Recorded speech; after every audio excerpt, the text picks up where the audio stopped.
Hi, I'm Sid, CEO at GitLab, and I'm here with Kenny to discuss log aggregation. It's in the monitor stage of GitLab, and we have pretty extensive error tracking in GitLab now based on Sentry. We also got logtailing, and we got tracing with Jaeger. But it's still a bit log tailing, at least looking at logs at machines, and probably want to go to log aggregation. And Kenny's been working on that, and he's filling me in on what's going on. Yeah, cool. And I will say, Dove, our product manager for APM, has been working on it. He actually comes to us from Elastic. He's going to be with you next week as a CEO Shadow, Sid, but his weekend started a couple hours ago, and so he's not available, so I can fill in for him. Great. So yeah, you had some initial questions about, hey, are we using the right log aggregator? And you just appropriately described this, how we think about the use cases. One, what we do today is log tailing. And so if you attach a Kubernetes cluster to your GitLab project, you can go look at the pod logs, and yeah, just literally just tails the logs. We've added some ability to filter to specific pods and containers, but you basically get the live log view. And we are adding log aggregation, but we required some log aggregation data store to do so. So we added the ability recently to add the Elastic Stack as a GitLab managed app. It's presently behind a feature flag, but we'll be making a larger announcement about it in the 12.7 release coming out later this month. But I think you were asking kind of about the lightweightness of that log aggregation, and also how that interacts with both the log aggregation and frankly, the monitoring capabilities we give for looking at your GitLab instance versus thinking about that from an application that would be managed by GitLab. Yeah, and I thought we hadn't selected log aggregation method yet, so I was suggesting, hey, maybe we should look into low-key, because then it's lighter weight and we can run more out of the box. But if we already selected Elastic, then I'm cool with that. We can just move on. I posted a couple of questions in my last response. Would you like me to articulate those, or what's the best way to proceed? Sure, yeah, if you want to, let's do that. So GitLab comes with self-monitoring. It's done in a special project, and where GitLab sees itself as an application, gives you all the metrics. And you're saying, yeah, we're dogfooding some of that. My understanding is that our operations team is still using Grafana for almost all their metrics needs. So, but you're saying we're dogfooding some part. What is your take on what part of the metrics are dogfooding? Yeah, and sorry, there's probably two uses of the word dogfooding there, so I can disambiguate them. One, I'm saying we're dogfooding in that we're giving GitLab administrators of not GitLab.com, but of a smaller GitLab instance exposure to the same tools their users would use for monitoring their applications in their view of the GitLab instance itself. So that's not actually us dogfooding it for GitLab.com. Yeah, it's dogfooding. I wouldn't call that dogfooding, just to disambiguate. Dogfooding is working at the dog food factory and eating that food. So we should be using it ourselves to qualify. Yeah, well, I will say we do dogfood it in the sense that the support team, one of the values of us doing GitLab self-monitor and the way that we are doing it is that the support team can work with a customer and say, oh, I want to know the health of your GitLab instance, and look at that instance project and see the metrics coming from that, like have the customer screen share if there's some sort of but I also so let's call that customer feeding, just to disambiguate. Yeah, I think with that, I also think we're not there yet. I know of a current customer we have in the telecommunications space, and they want better metrics. And what we're doing is we're sending over Grafana sets. So the customer feeding is not going very well either. And in my opinion, the first step should be we should be using it ourselves, and then we can recommend it to customers. Doing it the other way is making our customers experience every single problem first, and that leads to a much longer iteration cycle. So I don't think the customer feeding is going as well as it could be. think we're still recommending Grafana to customers. And I think the solution is not to make that better. I think the solution is first start using it ourselves. Yeah, I agree. It's actually, the documentation for GitLab Self-Monitor is, it is still not presently available. There are no customers who have this GitLab Self-Monitor project available. So they are defaulting to using Grafana if they want to see a dashboard of their GitLab metrics. And we have been shipping Grafana as kind of a short-term option there because we needed to have some method to display the Prometheus metrics, and we didn't have our dashboarding capabilities or this project available. But I expect over time that we will continue to eat away at having more built-in default dashboards and not pointing to Grafana. And to that point, the GitLab.com team does not have dashboards set up in GitLab itself for monitoring our GitLab deployment. And that should be our starting point, is what dashboard are you using in Grafana? Let's put it in our GitLab project, and then start shipping those same default dashboards to our users. Yes, I'd say that. And I think we can also just, there's two situations. It's like you make custom dashboards for GitLab.com, and then you look at what you should ship in GitLab. I propose to do the other way, like just make everything that we need for GitLab.com the default for self-monitoring, and then half of them don't work for customers, and we remove those. But in the beginning, we can just ship everything in GitLab, because I'm much more afraid of not shipping enough. Like a dashboard that doesn't work, it's not nice, but it's understandable. Not having the dashboard in the first place, that's a big problem. So I'd love for us to err on that side and just make sure that the way GitLab comes out of the box works for our .com team. That's probably the toughest thing in the world. So we should iterate, but let's do that, and then have a bunch of dashboards that don't make sense to our customers, but we can explain that, I think, a lot better than not. Speed. I do think that is the way the team is approaching it. Dove has almost word for word said those same words. It's okay to have dashboards shipped that don't necessarily work. It's more important to have more information and possible dashboards that do work than the other way around. So totally agree. What part of our .com team is using is dogfooding? So what part of .com is dog? I think it's a big fat zero, but I think it's almost entirely, of GitLab.com, it's zero. The starting projects have been a couple of key metrics that have had alerts set up on them, and a couple of non-GitLab application services like Version and Pajamas and others are moving to Auto DevOps and using kind of like the full monitoring suite. Yeah, the user application monitoring, that's great. What would it take to switch from Grafana to self-monitoring for GitLab.com? I don't know. I imagine the infrastructure team would give us some. It's one of those things where it's like what's the analogy? Trying to eat an elephant. How do you eat an elephant one bite at a time? It requires us to do I think my answer would be a concerted view of of breaking down into the first steps, because we were probably looking at it as a large task that is near impossible because of our reliance, and wanting to, like, our dashboards today only can support a certain types of metrics. I think we're just now adding bar charts or stacked bar charts in our metrics. And so it probably feels like it's requires a whole bunch of effort before we can even start, and we need to figure out some way to get started. We have this ability where in the GitLab application, you assign an external dashboard link. And so you can have, my starting point is a GitLab dashboard with what I know to be some key metrics. And then I can like jump to an external link to Grafana if I really need that backup available.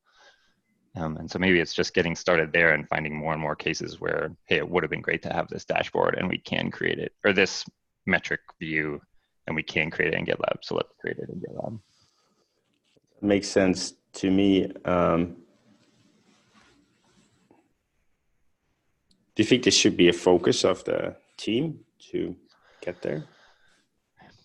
You know, we have been also focusing on some of our other categories, as well as that triage workflow, which is about having more embeddable content and that drill down from metrics to logs to traces. So I think it's a question of balancing those competing priorities. It would be great if we could have. Is metrics to logs to traces? Are you saying we're focusing on things alternative to that, or are you saying we're focusing on metrics to logs to traces? We should have a shorter word for that, to the detriment of the log aggregation. Not to log aggregation, to the detriment of dashboards. The log aggregation is the key next step we're filling in that, which is to be able to click on a metric and drill down to a set of logs. You're saying new graph types versus the flow. Let's call it the flow. Yeah, metrics to logs to dashboards. And you're saying we're prioritizing the flow over the dashboards. Correct. Yeah. That in discussions with Dov and Sarah, that has been where they've been investing time. Yeah, that makes sense to me. But if you look, for example, at the next GitLab release, I see like half of the directional items has to do with errors, which is neither. Yeah, that's correct. And that was the health team was finalizing error tracking. They had some stuff in the queue before. I think 6 weeks ago, we had to talk about prioritizing that flow, and they've been adjusting, but we had a plan to get error tracking to viable that the team was finishing off. Okay. But yeah, Sarah is planning on adjusting and has validation and other items that are all about the flow as a result. Okay, great. Yeah, I think the flow makes sense, but again, like no component of GitLab has ever gotten popular that we didn't use ourselves. So yeah, it's almost like if you have to pick, like let's make it work for ourselves first, which is super hard. And I think on the dashboards part, the dashboards are, they're based on the eCharts library. They're the kinds of things that we talk about dogfooding, and I talk to product managers about dogfooding as not just a mandate for us to prioritize the product team's effort, but also as an opportunity to leverage existing teams that might be putting effort in other places. So maybe this is a good reminder to me to go back and engage with the SRE and infrastructure teams to say, hey, if there's places where this is missing, you can also easily contribute to make this dashboard more flexible. Doesn't require a lot of domain expertise to add the capability to do the type of graph you're looking for in our dashboards. I think the first thing is like they already have something that works in Grafana. So I think like the first thing they want to see is, okay, I'll at least be able to replicate this. And then I don't disagree, but I think it's going to be a pretty hard sell if like I need 10 types of graphs and only one is available. Then like I'm not as inclined to contribute that. I'll say it's not that one is available. There's 4 different chart types available. Sarah was like, oh, we're missing this one chart type that would really help our efforts.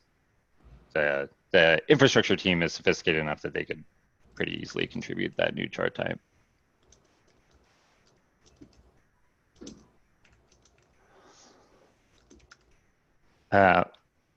Your last question was about how we documented that Elastic was our future for log aggregation. And I was searching for that before we started this call. So I believe so in the logging category direction.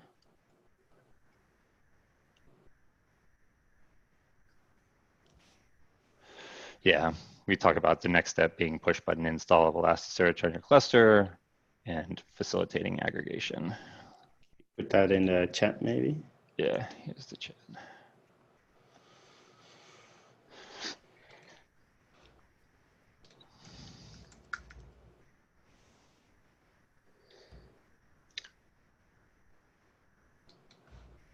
Cool. One thing that I would actually appreciate your thoughts on, this was a discussion that Dov and I had, and I was a little bit unsure about the answer.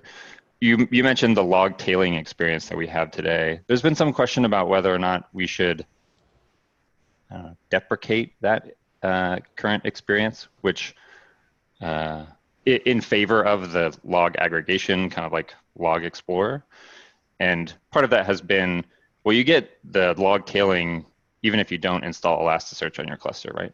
And Exactly. so it's valuable just because it works out of the box, and it doesn't fit everyone's use case, and it might have some overlap, but it's there, the code's there, let's keep it around. And so that's kind of what we decided to do. But yeah, I think if you're going to look half a year from now, what percentage has the Elasticsearch managed app? It's going to be fewer than 50%, maybe even fewer than 10%. Like what percentage is running GitLab on Kubernetes? They're vocal, but it's probably 10 or 20%. And then you still have to hit that Elasticsearch button. So, and then you have an Elasticsearch installation, which is known in the industry to be hard to run. So that's going to be a very tiny percentage. So I think it makes total sense. Also, people are not used to GitLab offering logging. So just getting that in front of them and seeing that log tailing and then like, this is great, but I need more. Yeah. And then they'll say, oh, well, you need more. This is the path forward. So that's great, actually. And that makes me think that drawing that connection to, oh, you've got log tailing, here's where you can log more or find more. It requires you to install the Elastic Stack on this cluster, but hey, at least it's us giving them some progress. So I like it. Great. And then my third one is, I see that installing Prometheus by default cluster-wide is on the backlog. Any idea of when it will land? Yeah, when I pointed that issue to you, I read back through the history. There was some dialogue between myself and Daniel Grusa, the product manager, seems to be more about I think there is a use case for people adding a cluster that is not actually about deploying their applications to it. And so I think Daniel's argument was we might be installing all the things when we expect you to be deploying your application to this cluster versus, oh, I just wanted to install a runner, right? Like my use case for adding this cluster was that I want to add a fleet of runners, not that I want to deploy my applications. And so maybe there's like a checkbox or something that says I'm going to use this for deploying applications where we install Helm and Ingress and Prometheus and the other things that we think make auto DevOps experience better. But I'll pick that back up. No idea when it will land. At present, not prioritized. I think I need to go back to Daniel and discuss that with him. So I'm a bit puzzled that on one hand, it's like you're already discussing deprecating the tailing. And then on the other hand, we're not even installing the Elasticsearch yet. But yeah, that's maybe because we're innovating so fast, we're kind of living in the future. Yeah, so the deprecating of the tailing, the question was, should we, when we release the log aggregation capability because it's behind a feature flag today, with the ability to install Elastic Stack, I keep wanting to say search, the Elastic Stack, we would be providing a new, think of it as like UI pane that says Log Explorer as opposed to pod logs. Should we deprecate pod logs when we do that was our original question. And this should just be in a Log Explorer. Yeah. But yeah, the ability to install Elastic Stack and then the view of your Log Explorer in GitLab are behind feature flags. And we'll be announcing them on the 22nd. Cool. You're saying that in order to replace Grafana, we need more types of dashboards. Do we have an overview of like, this is what we need to like replace Grafana for GitLab.com? I don't know. I mean, I've seen the Grafana dashboards that the GitLab.com team uses, but I've not had the specific like, which chart types are we missing that are critical on those dashboards? Okay. I have the feeling that I'm missing a bit what we're working on instead of this.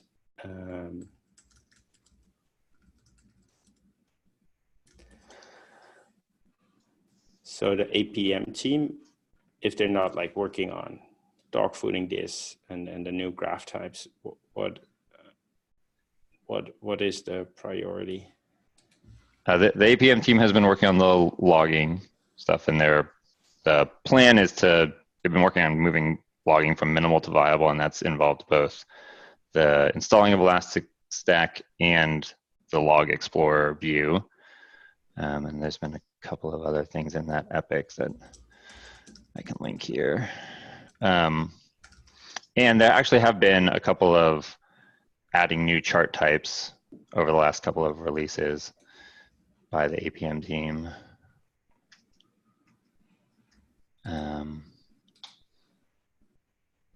Could also pull up their board to see what they have been working on. This is the epic for moving logging to viable.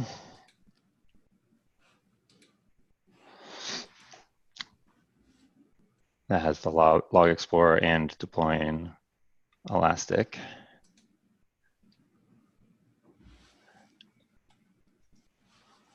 And then let's see their board.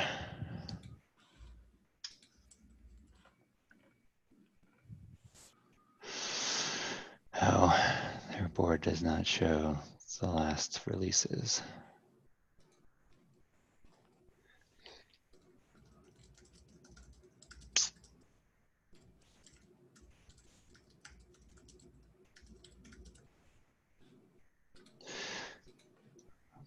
Sorry, I'm trying to think of what's the best way to get the prioritized items from previous releases. I'd have to make a new board real quick, but I think primarily it's been, there's been almost an entire team member dedicated to the creation of that self-monitoring project, and the self-monitoring, let's call it customer feeding delivery, and then logging has been the last two releases. Cool. How many people in that? How many backend engineers in that? Oh, we just was looking at this, I think 5. Okay, and probably very recently. Yeah. That.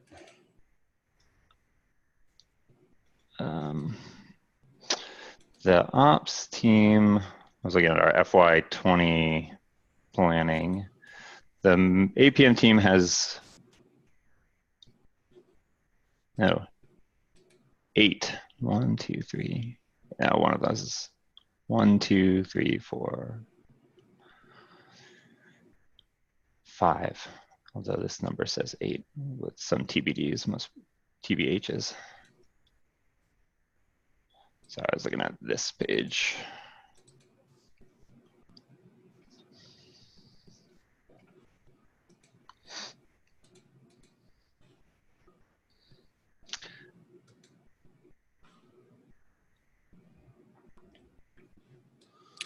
Yeah, and on the side note, our categories page should also just show the individual team members, find expand or something like that, instead of just only the named people.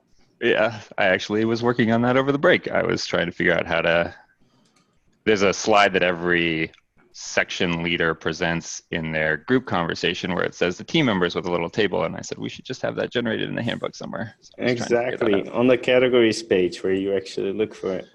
Yeah. Okay, cool. Well, this answers all my questions. Thanks for the explanation. Cool. I can get this video off the feed once it processes, and I'll post it to the issue too. Awesome. I left a comment on the issue, so you can just edit my comment. Cool. Awesome. Thanks, Kenny. Yep. Take care. You too.